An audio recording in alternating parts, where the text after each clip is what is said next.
Jeshi la Polisi Tanzania Juni 19, 2026 na Julai 5, 2026 lilitoa taarifa za kujulisha hali ya usalama pamoja na hatua linazochukua kwa kushirikiana na vyombo vingine vya ulinzi na usalama ili kuhakikisha nchi inaendelea kuwa shwari, ili kuruhusu wananchi waendelee na shughuli zao za kujitafutia riziki katika mazingira ya amani, utulivu na usalama. Leo Julai 9, 2026 pia tungependa kutoa taarifa kuwa hali ya nchi ni shwari.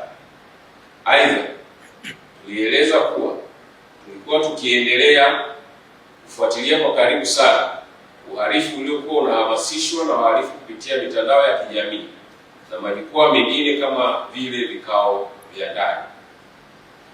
Vitendo hivi vya kihalifu vilikuwa ni pamoja na kupanga, kutamka, kuandaa na kusambaza taarifa za uchochezi, kuhamasisha watu kushiriki katika vitendo vya kihalifu vikiwepo kuua baadhi ya viongozi na wananchi, kuchoma shule moto, kulipua transforma za umeme ili nchi iwe gizani, kuharibu na kupora mali za umma na za watu binafsi, sambamba na kuua askari wa vyombo vya ulinzi na usalama ili kupora silaha. Kwenye taarifa hiyo tulitoa wito kuwa endapo mtu yeyote atatumiwa ujumbe unaohamasisha vitendo kama hivyo kupitia mitandao, asisambaze na badala yake afute.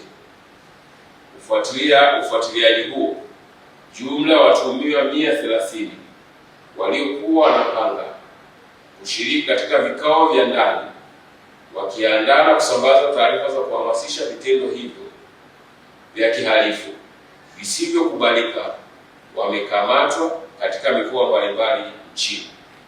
Uchunguzi unakamilishwa ili hatua zingine za kisheria zifuate.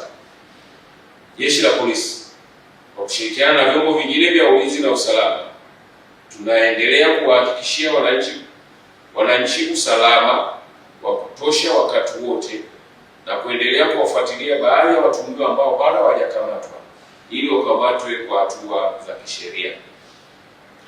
Tunaendelea kutoa wito kwa watu wote kuzingatia matumizi sahihi ya mitandao ya kijamii kwa kuepuka kushiriki katika kuandaa na kusambaza taarifa zenye kuhamasisha vitendo vya kihalifu au kusambaza taarifa unazotumiwa na ambazo huna uhakika nazo wala kujua chanzo chake.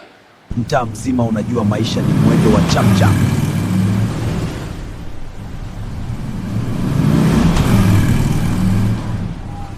Mtaa mzima unajua maisha ni mwendo wa chapchap.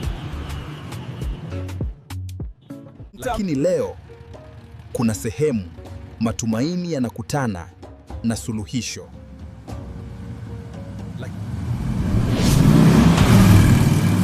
Kwa nini unahangaika? Njoo wezesha Mzawa Microfinance. Punguza stress, ongeza maendeleo.